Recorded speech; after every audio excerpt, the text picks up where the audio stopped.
Welcome, everyone, to this episode of Smarter Sourcing. My name is John Pavia, and today we are lucky to have with us Eric O'Dapper, National Healthcare Supply Chain Expert. Eric, thank you very much for spending a few minutes with us. It's great.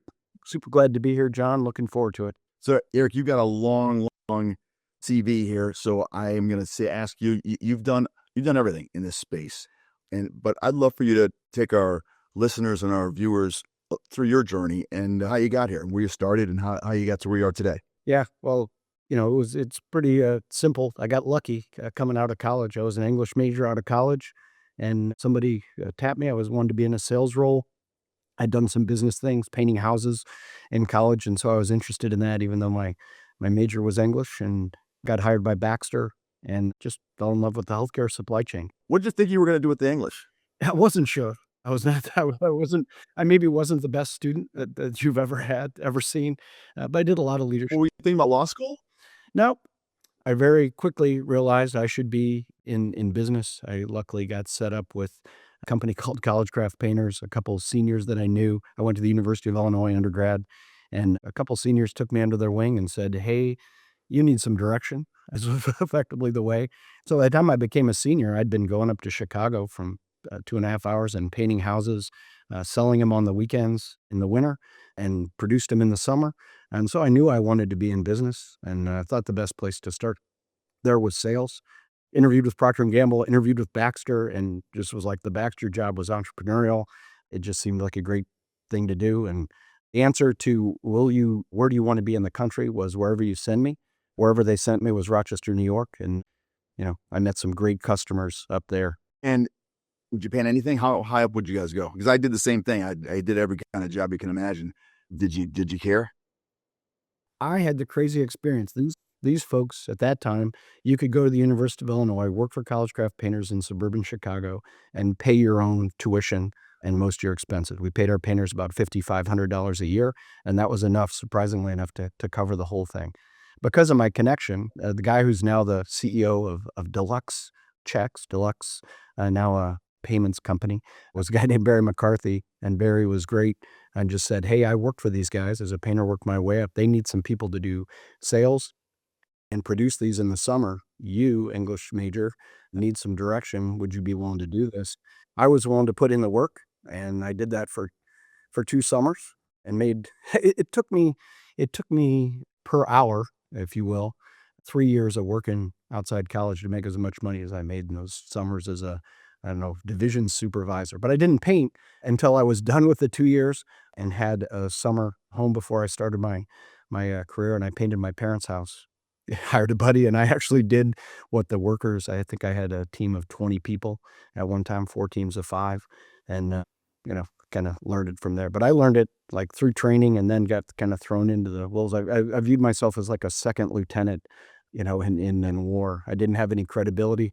But I got thrown in, and I had some leadership skills, and it all worked out okay. Nobody killed me, and maybe they should have, but they didn't. What a great experience, though, because I'm a big advocate for having those kind of jobs in high school and college, because you learn so much about making a buck, but you also learn so much about customer service and the customer experience. And I'm sure a bunch of the lessons you learned there you carried with you to today.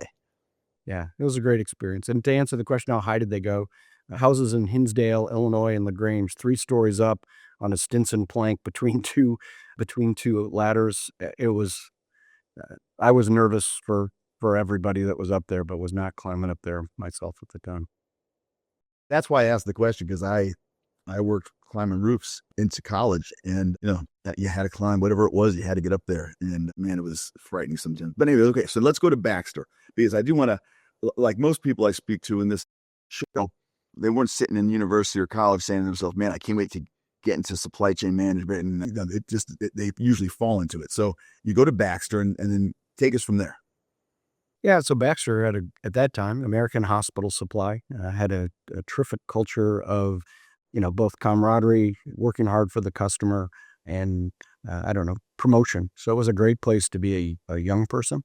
They promoted me every, 2 years. I went from sales, and then I went into operations, which is great for me, great for my supply chain. I met Vance Moore there randomly in the back of a warehouse, and Vance for those of you that know healthcare supply chain, was a lion of the healthcare supply chain at Mercy ROI. Just did amazing things. And he tapped me. I met him. I did that job for a year. I worked in marketing for 3 years. They put me through Kellogg and Northwestern, and I lived in Chicago, and then ended up running a sales division for what is now a company called Encompass. So it was all very quick, and it had some great things because it promoted you, put you in great areas of responsibility. I realized I probably wasn't the greatest salesperson that was ever going to be born. I did I think, a good job on the leadership side of it and learned a lot. And I also learned, I think, one of the most important lessons, and one that I talk to all the time, which is stick-to-itiveness. When you start promoting people every 18 months to 2 years, it's not good for anybody. It's not good for the veterans. It's not good for the customers, my opinion. Sticking to something, and I see that all the time with the healthcare supply chain leaders. Those that have been there 5 to 10 to 15 years, man, they have the trust of the organization. They understand the job, and it means the organization hired them right. And usually, then they've been able to do some great things. I did some good things, I would say, but how much can you get done that's good in 18 to 24 months in a role? Uh, Not that much. It's hard to master anything in that amount of time. But on the other hand, you learn how to roll with it and take on new challenges that you probably wonder if you're going up for. Yeah, and it was good for that, right? Because you could demonstrate it, you could hit it hard, you could work hard. It was a very work hard culture, but I don't know. Have you ever done a job where you did it for a short time where you were like, wow, that was really great? Like, that was my favorite thing I ever did? No, but I did a lot of short stints in stuff and where I had no idea what I was doing when I started it. So when is it during that period that you get exposure to supply chain management, or when does that happen? Well, so it was the distribution side of Baxter and what became Encompass Group, which was a global sourcing organization heavily focused on textiles at the time. So I got a really huge exposure to the movement of products overseas as it went from textile south to global. And I had a lot of exposure to, kind of different components of that supply chain just because you were in the distribution and, kind of sourcing products business. But I hadn't seen it from the customer side, right? I hadn't worked on the health system side. And so what it did get, that role and subsequently going to Northwestern and getting exposed to entrepreneurship took me to a startup, like a pure, .com startup called eSurge that was in Seattle, Washington. Moved my very young family out to Seattle, where I still live 26 years later. Picked this house sight unseen from my wife my wife and my kids. And we've been here 26 years. It's worked out pretty good. Same house? Same house, little addition to it, but same place. Thought I'd be here 3 years. But startup, that was an environment where we were selling. We built a company around medical supplies to the physician offices. That's when physicians were all independent across the country. Right now, they're mostly owned by health systems, and we kind of were at the very start of that trend. Worked there 7 years. I didn't start as the CEO. I wasn't the founder, but I was the CEO for the last 3 years. Sold it to Henry Schein. Learned a lot about the medical office space. Learned a lot about partnerships in the industry. Partners with distributors, partners with GPOs, and it was good for those small mom and pop physicians that were that became our customers. But once I sold that, it was in the kind of pure downturn. 2000, I sold in 2007. Thank goodness. Would have been a complete menace. Would have never sold it in '08 or '09. But then I talked about Vance Moore. Took a call. I did some things here in Seattle that were local. Took a little time off. And then, wanted to work. I was still pretty young at the time, and took a phone call on my answering machine. I think I was the last person to have an answering machine. It was AMR, and I needed somebody to build out this research practice for the health systems, and almost was ready to hang up. I hadn't heard of AMR, and then they said the name Vance Moore, and I'm like, oh, I'll listen to this, and worked for a guy named Hussein Mirage and another person named Wayne McDonald that taught me how to be a research analyst in a relatively short period of time, about a year. Those two folks spent a ton of time holding my hands, indebted to them for what they did to me. They were good at it and taught me how to do it and be good at it. Did you know someone by the name of Paul Baraki? No, that's not a name I know.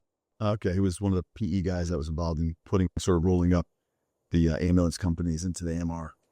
So, okay, so now how long does that go on? Because I want to get to Gartner, because Gartner's where I think you did some work that got a lot of industry recognition.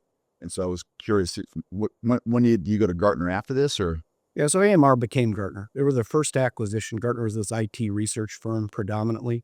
Oh, so this is not AMR, the ambulance No, service. this is Advanced Manufacturing Research, which was a supply chain business. Gartner was IT, and they said, "Oh, hey, we can do the same thing we did for IT for the finance profession and the sales profession and supply chain." And supply chain was the first one. It was kind of a tuck-in acquisition. Let's see if we can do this. It went well, and they didn't have any. But what they didn't have, they had all the manufacturers, life science manufacturers, but they hadn't really sold to any of the health systems. And health systems don't manufacture something, but they do, buy, 39% of the costs of providing care is stuff that they buy from third-party suppliers, manufacturers, med device, med surge, pharmaceuticals, purchase services, and, lab capital, that all goes in there. So I was interested. I really wanted to get closer to the customer, like back to my Baxter Americans days where I supported these customers that I really liked. And now they just rolled up to these big health systems. And I was able to, kind of contextualize research from other industries and then build out our own group of research that would do that. And I did that for 15 years. I just retired from that in April of this year. I mean, and the timing of that was impeccable, right? Because as you said, the medical community, the industry was moving from independent doctors' offices to the large healthcare systems, right? So, I mean, you couldn't have hit it at a better time. Yeah, well, and even different than the physician offices, right? Those were all getting kind of tucked in and rolled in, but the bigger picture was that these health systems, hospitals had joined health systems. There were still maybe 1,500 independent hospitals left, but then all these health systems started to merge in and get bigger. So when I first started doing this, like a $3 billion health system was kind of pretty good size. They were all regional, and now there's 34, and there were always the HCAs and the tenants and those folks that were giant. But now many of these regional health systems have banded together. Many of them are non-contiguous, multi-state enterprises of 10, 15, 20, $30 billion. And it's a different kettle of fish managing across multiple states than it is a regional health system. It's really been a great way to watch the profession, firsthand. I've always saw my role there as celebrating supply chain. We're the only industry that still have it at Gartner when I left. It's had its own healthcare supply chain top 25. We're trying to do a lot of good work on the innovation side, a lot of work on metrics and benchmarking, and just trying to help these folks that work so hard and are kind of an unsung hero at a lot of the health systems do their work. I got a little more sung on the hero side in the pandemic, but still, you know, it's what have you done for me when it changes all the time. I know you do a lot of speaking, and these days you speak to, I'm sure, students, and they actually have supply chain management program that large schools.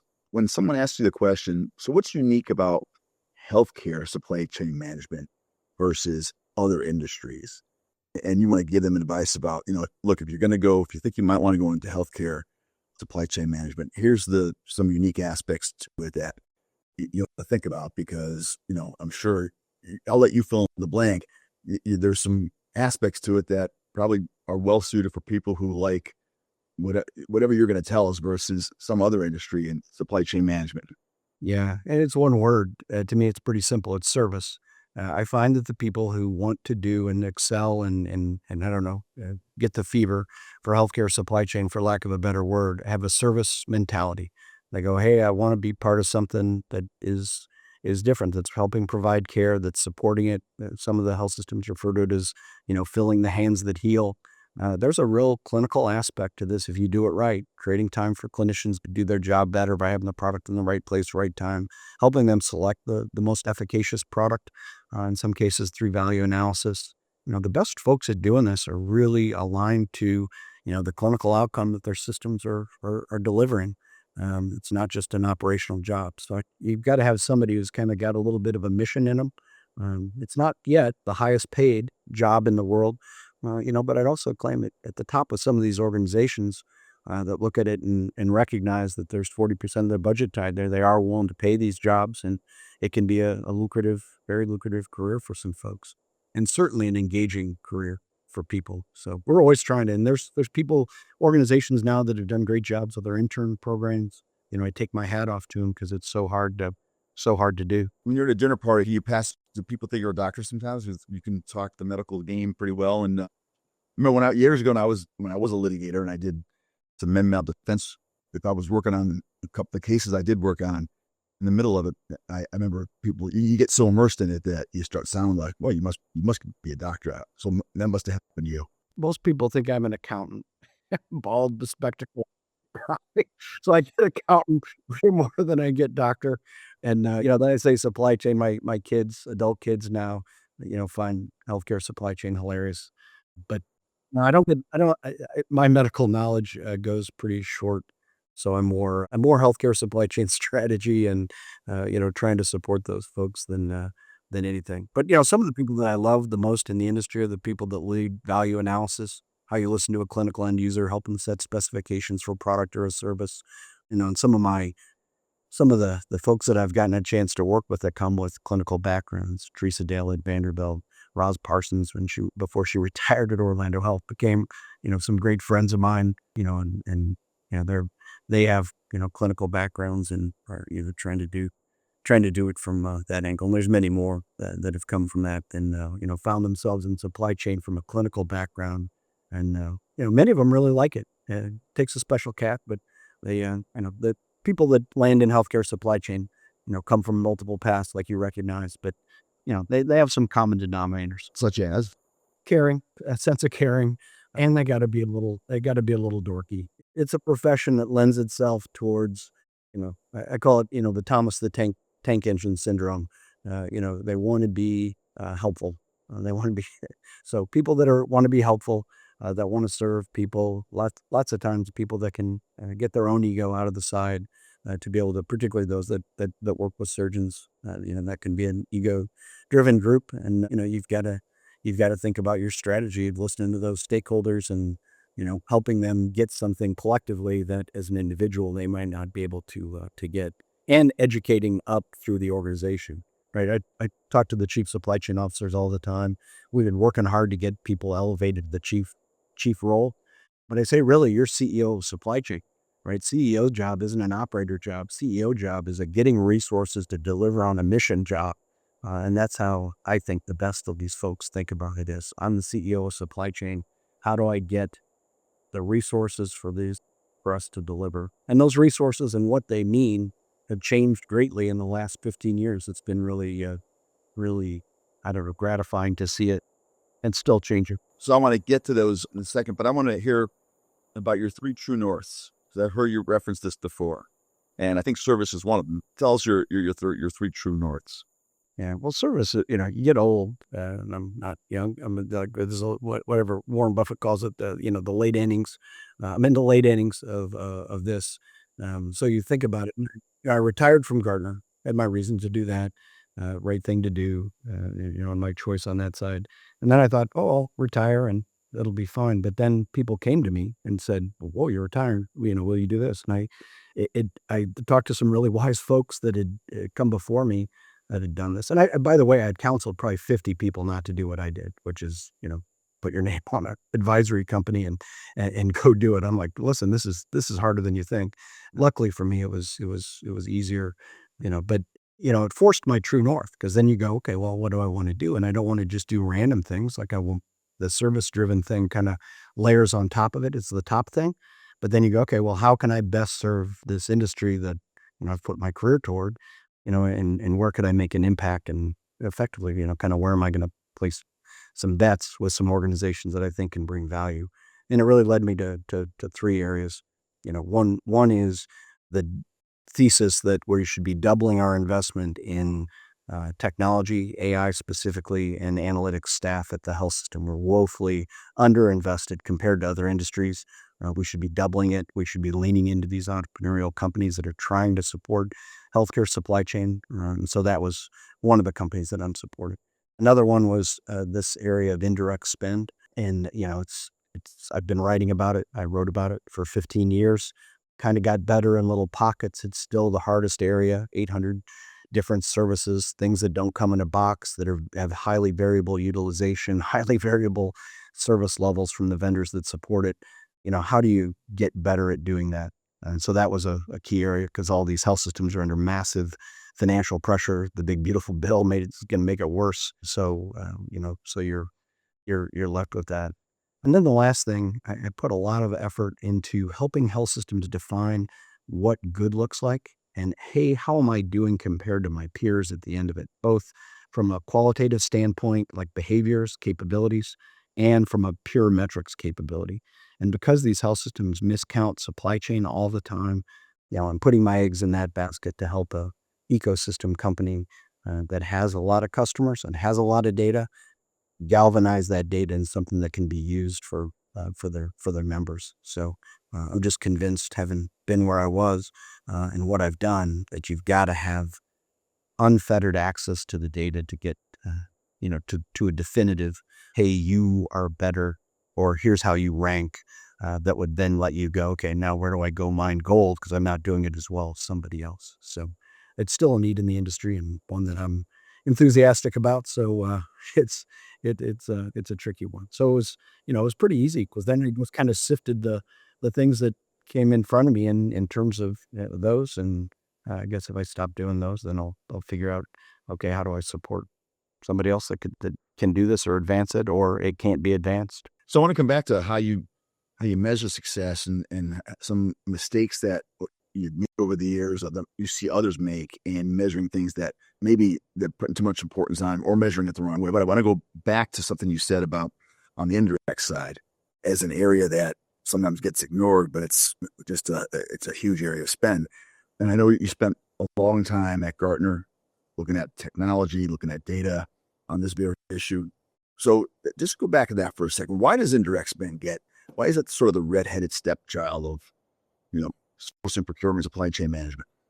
Well, it's just really hard, I guess, for lack of a better word. It is really hard. And once you get good at it, it's a little bit like value analysis, which is that setting the clinical specs and the relationship. Once you like get good at a product in a box, usually you're going to kind of stay there, and you can measure it versus somebody else.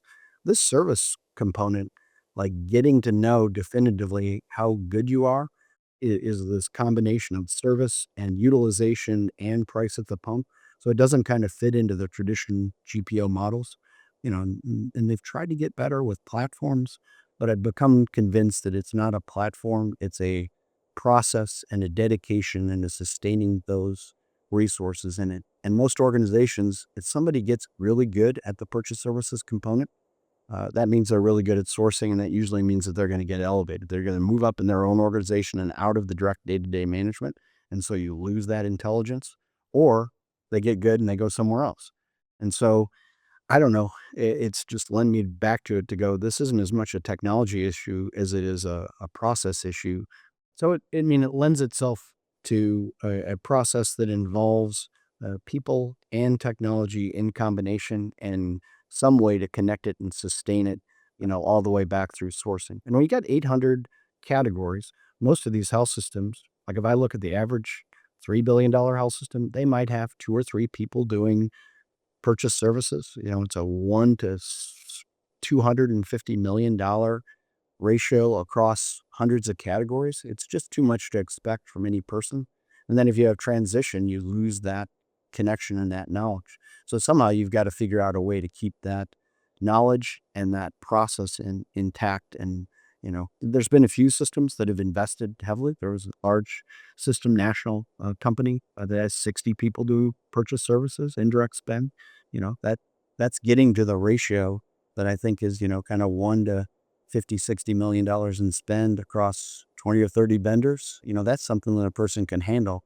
We've just given the industry too much to handle at one time and under-resourced it compared to the dollars that go through it. We overemphasize dollars that are in med-surg. We underemphasize all this stuff that hits in services, because there's just too much of it to manage. So when you think about the enormity of that dynamic that you just described, where you got these large healthcare systems, or even medium sized, and they've got an enormous amount of indirect spend across just a ton of categories. And a lot of these categories where the big spend categories, and you've got, they're really understaffed, most of these places, when it comes to the group that's doing indirect. And you can't become an expert at every category, because indirect encompasses such a big spectrum of items and services. Why don't more companies than say, let me get help from third parties. Let me get some third party help. Or is that a movement now that you're now seeing? Because a lot of them seem reluctant because, whether it's territoriality or whatever it is, but it's the sometimes there's this reluctance to bring someone in from the outside because then they feel like, the in-house guys feel like the outside guys are grading their homework. But what's your take on that? What's your solution to it? The root of the problem, right? All the categories, all the spread out spend, and the stakeholders that own it. Wrestling this from a governance standpoint to even think that supply chain's a partner with these areas of spend, that somebody may just be making a decision at an individual facility, or for because they own the area, they're able to just say, "Yep, we're going this way." I my claim is you want to run it through a professional supply chain process. Listen to the end user, set a spec for the service, source it, manage the delivery of it, right? That doesn't go away, and then hold the organization accountable to the decisions that you made and the savings that you might yield. So it's been really hard for the chief supply chain officer and the procurement folks to say, hey, we're not good at this, because that becomes the question back from the CFO. Well, why aren't you doing better at this? Or don't you have staff to cover this? And usually the answer is, well, we don't have enough staff here, and we don't have, staff that has this knowledge, particularly when you get to these areas of just unmanaged spend and marketing, IT, things that come through HR, right? There's these big areas of spend that they don't have. So, for me, Logic Source has been a very interesting play because they do own it through the centers of excellence, and they partner, they come alongside the health systems. It's a different way. You're now an advisor with Logic Source, correct? Yep, I'm been an advisor with Logic Source since the summer.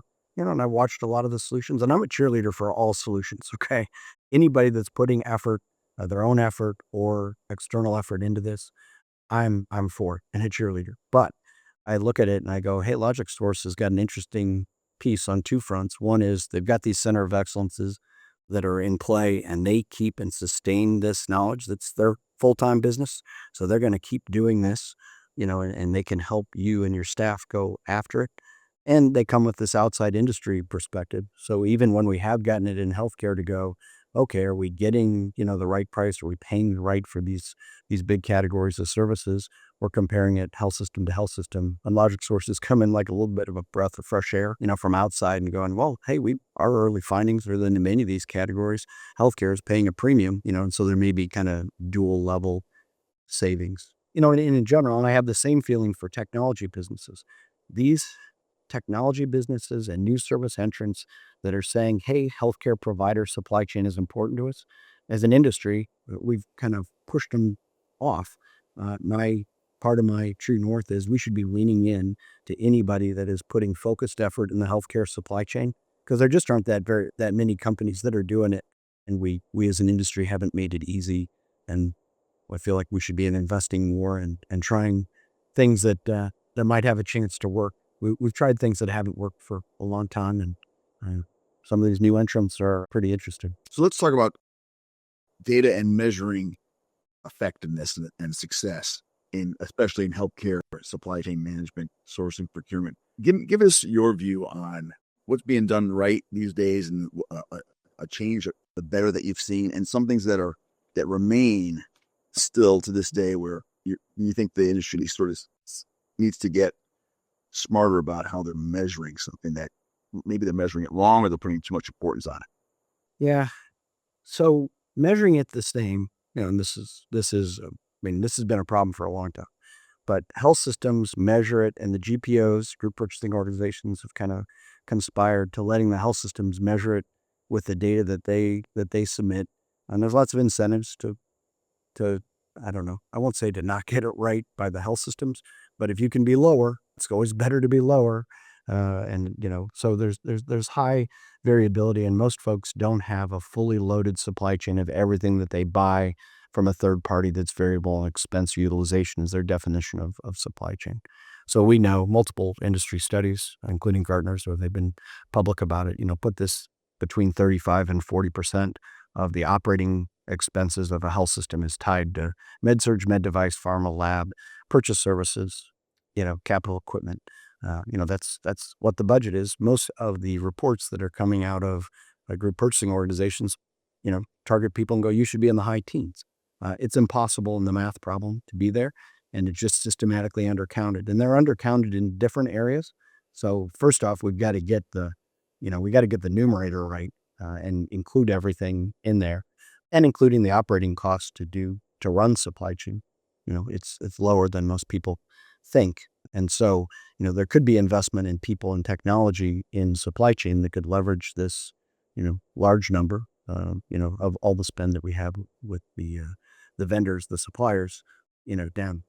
But at the end of it, it's, how do you tackle these different categories that all have their own supply chains? Med surge commodity products are different than med device, are different than pharma. Pharma's growing significantly, is different than capital equipment, a much bigger area than people think. So how do we, and then purchase services is like the biggest category, 30 some percent by most folks, cut at it. How do we get better systematically around that and put, the right number of resources toward all of it? I think that's the real riddle there from a dollar standpoint. From a qualitative standpoint, there's been a number of organizations that have gone out and tried to map these. I'm working with one of them, today, that's just trying to go, okay, well, how do we get this qualitatively to go, hey, how are you doing? What technology do you have in place? Do you have a strategy? Do you have a chief supply chain officer? How are you organized? How much of the spend are you actually covering? That's variable. These are all kind of, there's really a qualitative, quantitative mix that I think could uniquely be put together by some organizations that have data. And nobody's done it to date. I think if somebody could pull those things together and make it believable, right? Believability, accountability, counting it the same way are big and important things. And nobody has fully put their shoulder on financial definition of those things, with data that gets fed through it automatically. It just doesn't exist. So we'll see. It's tricky. The CFOs think about supply chain many times just through a sourcing lens. From my standpoint, it's clinical alignment, it's sourcing, it's procurement, it's logistics, and then it's this analytics and measurement all in equal footing. And for many now CFOs who own the supply chain, typically over 50% of the time, they view it, and it's kind of shifting back from the pandemic to be even less about service and just all about cost. And it's not great for supply chain. We've got a real sea change of folks that are wanting to change the way that they even level the mold. And it's going to be an uphill battle for a little bit, I think, for supply chain to sell our value to the C-suite. How much will AI solve in terms of the issue you just laid out? I think it'll solve some. AI, it's early. If I'm in my late innings, AI is in its early innings, inning one or two. So it's really going to be interesting. A lot of the stuff, and people get excited about it, and I guess I'm excited about it too, is the ability to, and we're seeing this, right? Everybody's panicking because AI is going to take our jobs. Well, my thesis is that supply chain is understaffed or wrongly staffed, too much staff in some areas, not enough in others. So for people that are thinking about AI taking supply chain jobs, it's a tiny amount of this spend that we have in supply chain compared to all the stuff that we spend with third-party vendors. Okay, the predominant amount that we spend is with third-party vendors. So AI and how it approaches that area of spend, and helps us with standardization and aligns to what's coming out of the electronic health records in terms of outcomes, and figuring out how we get products and services in patients' populations' hands before they come in through our ERs, right? This is the alignment that I think AI, end to end is really going to help with, is syncing these data sources, these ecosystems of health systems that have 25, 30 different vendors just doing supply chain, and tangentially touching the EHR, to pull data from all those and synthesize it into some very specific ROI-driven events. And I think staffing and supply chain is going to be a tiny percentage of it. But AI, technology, and the analysts to use that technology, and bring it to the organization beyond just kind of service analytics it's the next wave. And I see it all the time in the haves and have-nots. There's organizations investing in that, thinking about it, getting it aligned. And then there's organizations that just can't even think about it. Like they've got, 50% of the governance overspend, and getting technology investment to go do this is a zero. So we're going to have leaders that lead.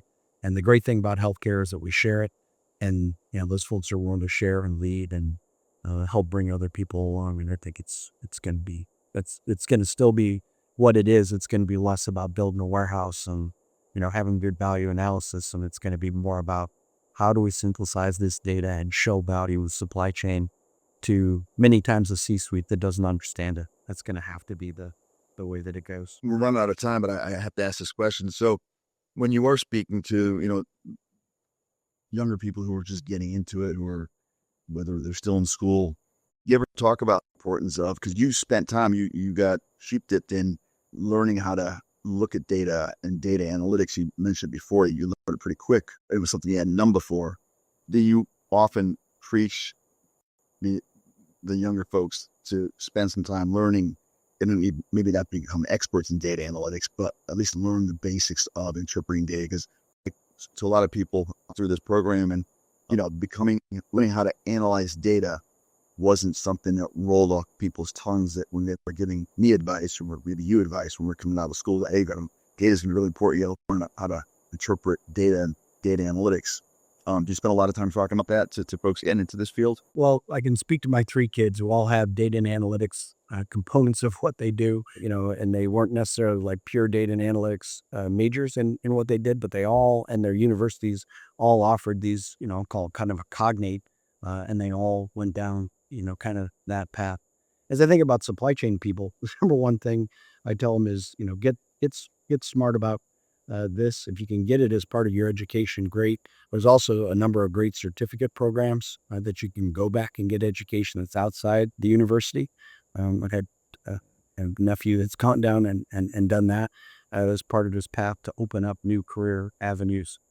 But for the supply chain people, the number one thing I say is get a job. And it's one of the great things about healthcare supply chain, that where you're involved with people and you're having to interact in a daily thing where you have to go into an office.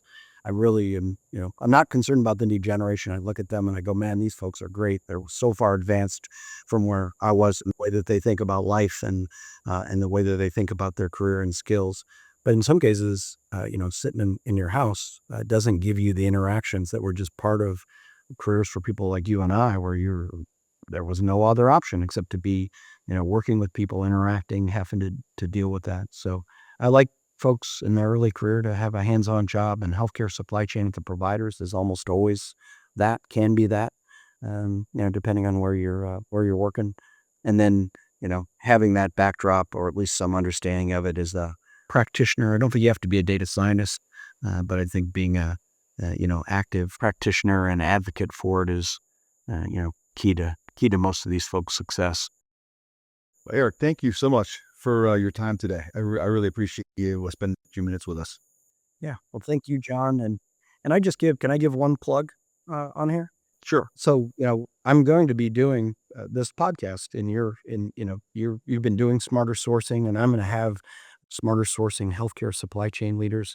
If you're watching this and you've got something that you want to share, I would love to know, or think of somebody else for this podcast as we go in and delve into a few more healthcare provider folks. Anybody touching my true north, anybody else that's breaking new ground, doing anything innovative, that's stuck to it. I'd love to talk to them and, give it I'm as easy as contacting me on, through LinkedIn is probably the best place to do that. But I've really enjoyed this, John. Thanks for all the great questions and interest in the healthcare supply chain, and look forward to working with you in the future. I know it's going to be interesting, so I'm really looking forward to it. But today, thanks for spending this time with us. And to all of our listeners and viewers, thanks for joining us, and we'll see you on the next episode of Smarter Sourcing. Take care.